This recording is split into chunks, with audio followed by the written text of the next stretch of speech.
Bine v-am găsit, dragii mei din Zodia RAC, oriunde v-ați afla.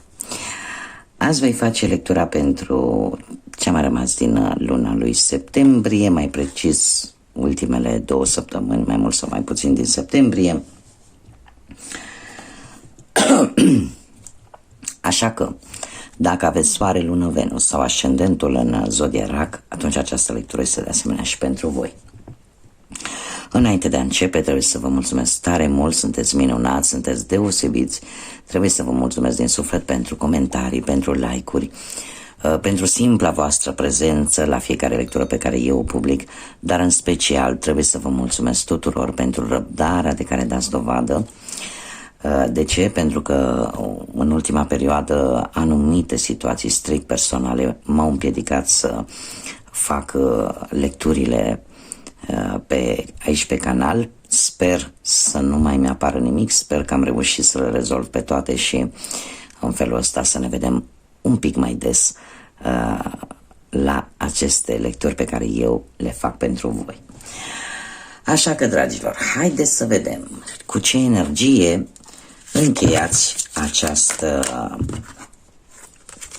această lună septembrie, care este energia pentru voi, dragii mei din RAC, pentru acest final de septembrie.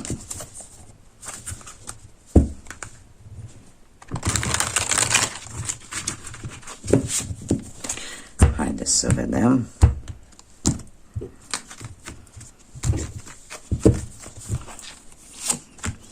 Și avem un 9 de primăvară sau un 9 de bâte.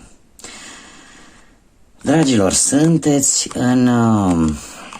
într-o permanentă apărare, simțiți nevoia să vă protejați de ceva anume. Poate că de acum ceva vreme, foarte recent, erați pe punctul de a rezolva o anumită situație și cumva ceva a apărut brusc, de nicăieri. E posibil ca lucrul ăsta să vă aducă, dacă nu vă aduc, să vă aducă anumite schimbări în viața voastră. Ce pot eu să vă spun cu acest 9 de bâte sau 9 de primăvară? Și anume faptul că nu trebuie să te lași, nu trebuie să renunți, trebuie să fii la fel de determinat, de determinată și în momentul în care îți faci un plan, trebuie să iei în calcul atât rezultatele pro cât și rezultatele contra. Cert este că dacă ești foarte determinat, nu-ți pierzi curajul și nu renunți, rezultatul va fi unul pozitiv pentru tine. Nu știu, poate că unii dintre voi ați avut ceva probleme la locul de muncă, cineva poate v-a vrut postul și în felul ăsta a adus ceva tensiuni la locul de muncă sau, nu știu, dacă ați avut, poate aveți propria afacere și veți avea o negociere destul de dificilă, puteți obține lucrurile care voi vi le doriți, dar nu trebuie să vă lăsați. Nu trebuie să renunțați. Da? Cam asta e energia acestui sfârșit de septembrie pentru voi. Haideți să vedem cine zice tarotul, ce energii, mesaje, sfaturi vin pentru dragii mei din RAC în acest final de septembrie.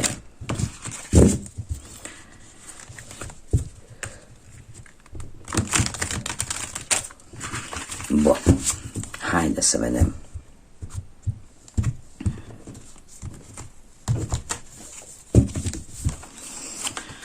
Și avem îndrăgostiții, un 9 de cupe, un 3 de monede, avem pusnicul și Marea Preoteasă. Deja 1, 2, 3, aș zice chiar în linie verticală, 3 arcane majore. Haideți să vedem. Lucruri importante. Situația actuală cu îndrăgostiții. Zodia Gemeni, poate vă spune ceva. Cert este că unii dintre voi, în acest moment, probabil că trebuie să ia o decizie importantă. Nu știu, poate între două persoane sau între două situații. Nu știu dacă ai luat decizia sau dacă te gândești să o iei, cert este că vei fi influențat foarte mult de ce-ți spune inima, de ce-ți spune sufletul. Cumva rațiunea, logica nu prea are ce căuta în această decizie și unii dintre voi poate chiar sunt în momentul în care va trebui să faceți un compromis destul de important. Cumva sunteți dispuși să faceți o schimbare și să comunicați. Dacă vorbim poate de locul de muncă, se pare că e o decizie asupra schimbării locului de muncă, poate, sau asupra unei mutări profesionale. Cumva să lucrați poate la distanță, da? Să implice așa o schimbare de locație din cauza muncii sau datorită muncii.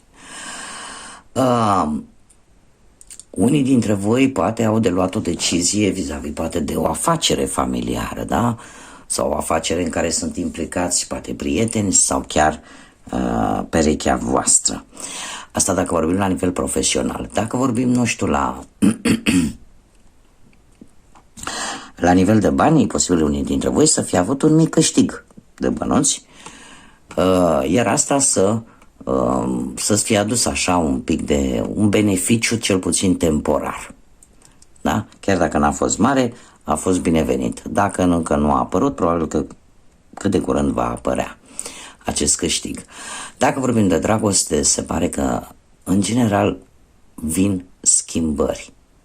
Vin schimbări, mai ales la nivel de pereche, de relație, în care apar sentimente, apare afecțiune și în general sunt sentimente și e o schimbare pozitivă.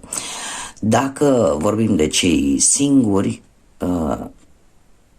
posibil să vă apară o nouă șansă cu vreun fost sau cu vreo fostă. Da? Așa că și de aici probabil Zodia Gemeni să vă spună ceva. Nu e obligatoriu, posibil să aibă această zodie în cartea natală și nu știu, poate la ascendent, la lună sau la Venus să aibă această zodie. Ce nu mai are atât de multă importanță pentru voi în acest sfârșit de septembrie și avem un nou de cupe. Un nou de cupe care în general îmi vorbește de, nu știu, unii dintre voi e posibil să fi vrut să vă extindeți sau să obțineți, nu știu, poate o avansare la locul de muncă sau să obțineți voi un post în urma vreunui interviu, dar din anumite cauze și din câte văd eu aici, voi nu mai sunteți cu o gândire foarte, cum am mai spus, foarte logică. Sunteți și prin natura zodiei voastre sunteți o zodie de apă în care emoțiile, sentimentele sunt un pic primordiale, sunt mai pe primul plan. Și acest 9 de cupe, faptul că pe voi să nu mai acordați așa multă importanță, e posibil să nu acordați importanță la ceva ce cumva își cere foarte multă rațiune. Da? Poate că chiar ai vrut să te extinzi cu ceva anume, dar parcă nu corespundea cu ce spunea ție intuiția, pentru că de asemenea sunteți un semn foarte intuitiv. Ceva s-a întâmplat acolo. Probabil că unii dintre voi au primit deja un răspuns pozitiv și atunci așteptarea s-a terminat.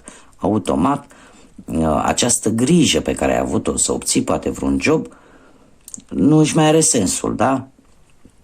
Sau poate ați gândit că dați lovitura poate la vreun joc de noroc, dacă vorbim de bani. Și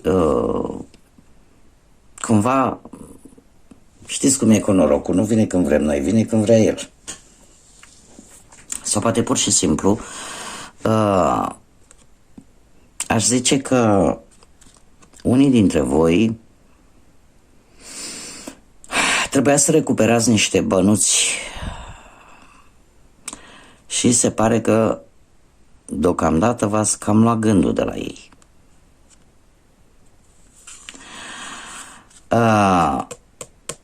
Ce aș mai zice pe partea asta amoroasă? Nu sunteți dispuși în acest sfârșit de septembrie să cunoașteți persoane noi. Nu sunteți foarte dispuși și în general, dacă vorbim la nivel de pereche, cumva sentimentele dintre voi sunt un pic plafonate, ca să zic așa. Dar parcă trebuia să faceți ceva în comun și cumva parcă nu mai e de actualitate.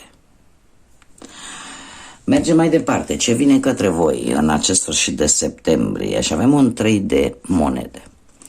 Către voi vine, culmea, concretizarea unei idei sau unui proiect în care e posibil să fie implicate mai multe persoane. Da? Să se facă așa o muncă de echipă.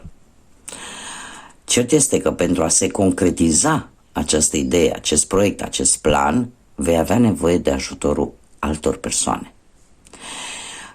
Nu știu, poate la locul de muncă, chiar dacă știi care ți este valoarea, ești valoros unde muncești,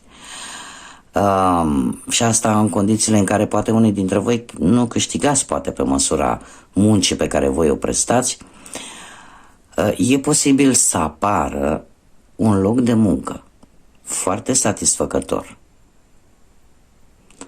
Da, în luna asta a lui septembrie, dar în care cumva e ceva la care voi v-ați gândit de ceva vreme. Dacă vorbim de bănuți, se poate ca undeva pe la sfârșitul lui septembrie să primiți în sfârșit vreo recompensă pentru munca pe care voi ați depus-o, să primiți așa ceva bănuți în plus. Dacă vorbim de dragoste, pentru unii dintre voi, cei care sunteți într-o relație, se pare că perechea voastră apreciază ceea ce faceți pentru perechea voastră și, în general, se pare că apreciază felul tău de a fi. Da? Pentru cei care sunteți singuri, poate apărea o iubire la locul de muncă sau pur și simplu în căutarea ta de a obține un loc de muncă, e posibil ca un loc să găsești poate și un loc de muncă, dar pe lângă asta să găsești și acea iubire pe care tu ți-o dorești. Mergem mai departe. De ce trebuie să ții cont, de fapt? Și avem puznicul. Avem puznicul, semnul Fecioarei, care trebuie să ții cont că sunt momente în care trebuie să privești un pic în trecut. Trebuie să faci o introspecție în toate experiențele pe care tu le-ai avut în trecut, în așa fel încât să nu repeți anumite greșeli. Puznicul despre asta ne vorbește, despre acea introspecție în propria noastră viață. E ca o bibliotecă în care noi căutăm acele experiențe care pe noi ne-au învățat ceva important. Ar trebui să ții cont să nu repeți lucruri pe care le-ai mai făcut în trecut și care pentru tine au fost niște lecții de viață importante. Da? Puznicul, în general, e posibil să primești anumite informații pe care poate le uitasei deja, erau pierdute în timp, dar care cumva să te facă să fii mai atent, mai atentă, da? Să fii mai prudent și să analizezi mult mai bine o anumită situație. Da? Și chiar aș spune că totuși trebuie să ții cont, cum bine am văzut aici, e posibil să apară într-adevăr oferte tentante, oferte foarte bune pentru tine, mai ales pe plan profesional. Totuși, ca măsură de precauție, da, ia-ți acele informații de care ai nevoie. Nu face pasul, nu face schimbarea fără să fii foarte introspectiv, să vezi exact despre ce este vorba. Da? Pentru că e posibil ca o anumită situație cumva parcă s-a mai întâmplat în trecutul tău. E ca și cum deschide această ușă a experiențelor tale proprii și vezi cam dacă această situație cumva nu se repetă. Și asta ar fi valabil cam pe toate planurile. Mergem mai departe. Ce este necesar să știi? Și avem Marea Preoteasă, dragilor. Este necesar să știi că, cel puțin pentru unii dintre voi, există cineva care se interesează de voi și care e posibil chiar să sape după informații vis-a-vis de voi. În acest pachet de cărți, în mod special, nu mi-apare, dar, în general, Marea Preoteasă ne vorbește despre secrete care nu se spun, care se țin deoparte, poate de către tine, poate de către această persoană, pentru partea asta masculină, da? Pentru domni. Marea Preoteasă ne vorbește despre o femeie care nu știu cât bine vă vrea. Iar pentru doamne, Marea Preoteasă poate să ne vorbească despre atracție. Atrageți pe cineva care, așa cum am mai spus, se interesează de voi și acum generalizez, atât domn cât și doamne, este cineva care caută informații despre voi. Acum nu știu dacă e pe parte profesională, materială sau sentimentală. Dar este cineva care, nu știu, vă tot... nu spune tot. Eu aș zice că e cineva pe care voi îl cunoașteți sau o cunoașteți, dar care are o aură de mister, așa, nu spune tot. Știe multe, dar spune decât cât consideră de cuvință. Și aș zice, nu știu dacă e vorba de semnul Fecioarei, posibil? Da? Haideți să vedem și un ultim mesaj pentru voi, dragilor. Un mesaj pentru dragii mei din Zodia Rac pentru sfârșitul lui septembrie.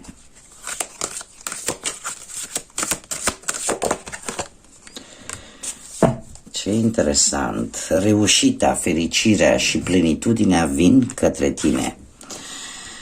Bucură-te și celebrează viața. Și avem numărul 36, prin reducere ne dă un nou. Asta ce îmi spune?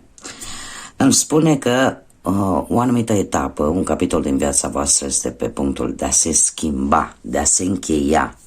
Ne vorbește, numărul 9 este un număr spiritual, ne vorbește de generozitate umană, de fructificare, de realizare după o perioadă de muncă, de efort depus.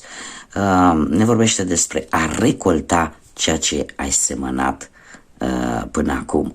Apare necesitatea de a închide anumite capitole din viața voastră și te-a de pregăti pentru o nouă etapă din viața ta. Și din câte văd aici avem reușită, fericire și o plenitudine care vin către tine, așa că celebrează viața și bucură-te de ea. Bun, dragilor, aceasta a fost lectura pentru voi. Închei aici, mulțumindu-vă pentru prezența voastră, rugându-vă pentru cei care nu s-au abonat și sunteți pentru prima oară pe acest canal. Nu ezitați, abonați-vă, lăsați un like, un comentariu. În măsura în care pot, eu răspund la toate comentariile care le primesc de la voi. Și nu rămâne decât să vă doresc să aveți un sfârșit de septembrie cât mai liniștit, cât mai plin de vejipune și de multă energie pozitivă. Până data viitoare când ne vom revedea, Să fiți iubiți, dragilor!